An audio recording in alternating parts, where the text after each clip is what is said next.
Hello and welcome back to my channel, The Bible with Tina. Underneath my previous video, Jesus in the Old Testament, somebody left a comment. I shall read it to you. His name or her name, I'm assuming it's a male, but I'm not too sure. I.K. Muller. I.K. Muller said, God so loves his children but turns a blind eye when they need his help. Then I'm expected to praise and celebrate him for what? What is the point of believing in God when he sees your condition but doesn't offer help? And then he continued and said, but everyone says pray to God and he will answer, but it all looks pointless when those same prayers are not being answered. It's hard to have faith when it seems like you are stuck in the same place with God and you pray for years and you still have the same problem. So I.K. Muller is coming from a place of hurt. You can hear that hurt in the comments. I don't know exactly what this person is going through. And I did respond to the comments, but I thought I'll do a special video just to address this. Now, the Bible says in Matthew 7:11 that even we who are evil parents, we give good things to our children when they ask us. So how much more God, our Father, will he withhold anything good from us when we ask him? Now, there are some things that we may think we need, we really want, which God will know that this is not good for us. So he will not answer that prayer. There's an African folklore, a story about this hunter. He overheard two girls in the forest discussing. These girls were not ordinary girls. They were like spirits, but they wanted to be born through human beings, to come to the world as humans for a short while and then go back to the spirit world. There were two women in that village who had been barren for many years and they were praying for a baby.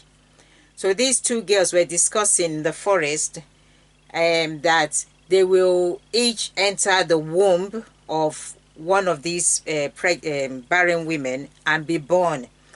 And then when they're 16, they will die and they will meet again in the forest and continue their journey into the spirit world. This hunter had magical powers, so he could overhear the conversation, but they didn't know that a human was listening. So they both said, okay, so how are we going to meet up and what date? And, you know, we need a plan. So they both agreed that when the day they turn 16 is the day they will die and meet again in the forest and then go back to the spirit world. So they just want to taste how it is to be human. So they said, one of them said, when I turn 16 on that day, I'm going to ask my dad to buy me a horse. He might not want to buy it for me, but I'm going to cry and cry and cry and cry. And because I'm the only child, he'll eventually buy me the horse. So I'm going to ride the horse. I'm going to fall off the horse. I'm going to break my neck and die and come back to this forest. The other one said, I'm going to cry and cry and ask my dad to buy me a bicycle. And then on my 16th birthday, I'm going to be riding my bicycle. I'm going to fall off and it's going to be like some freak accident and I'm going to die. And then both of them will now meet at the forest and go back to the spirit world. Now this hunter hears all this and he knows those two barren women in the village. So true to word, the following month, both women got pregnant.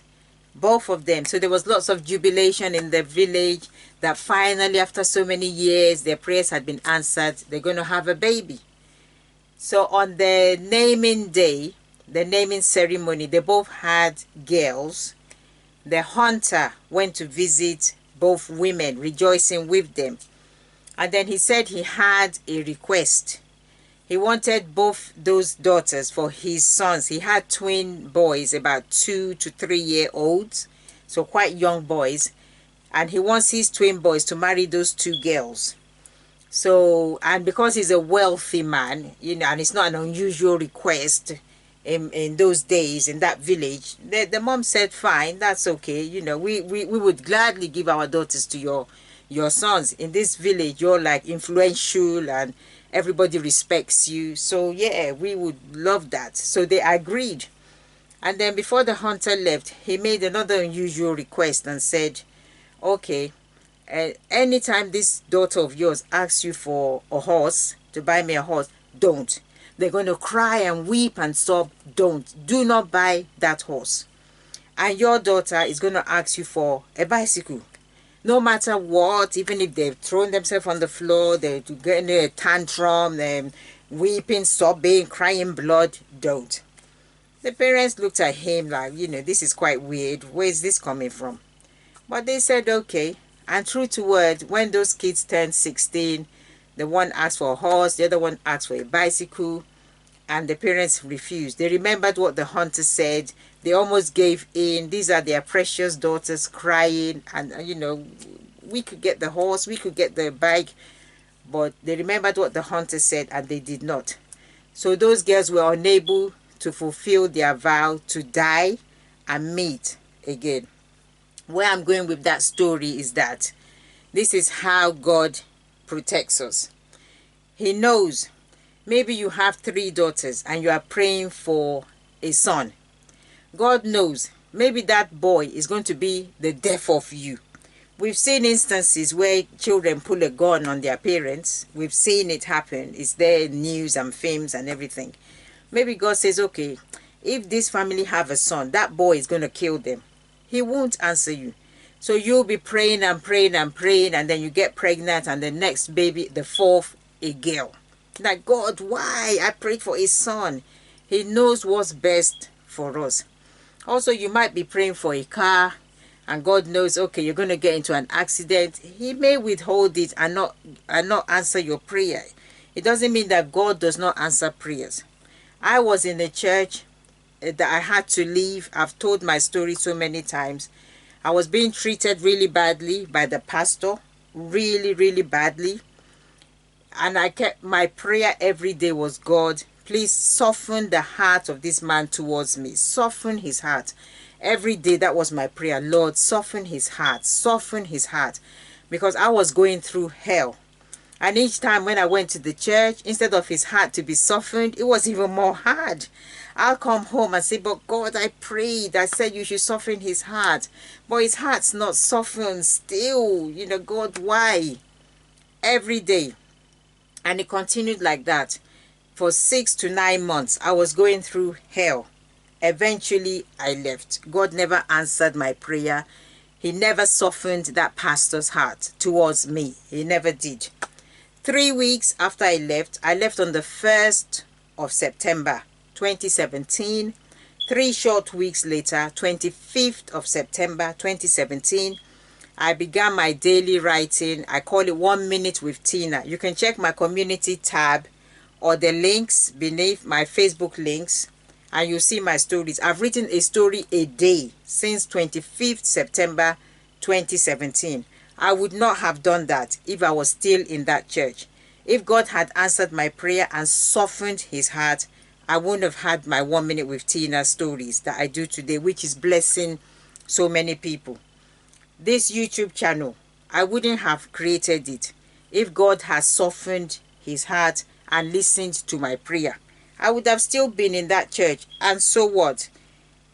So what? I would have still been there. But my teaching on YouTube is blessing so many more people in different continents. So, but if I had still been in that church, that's just it, just that little cocoon.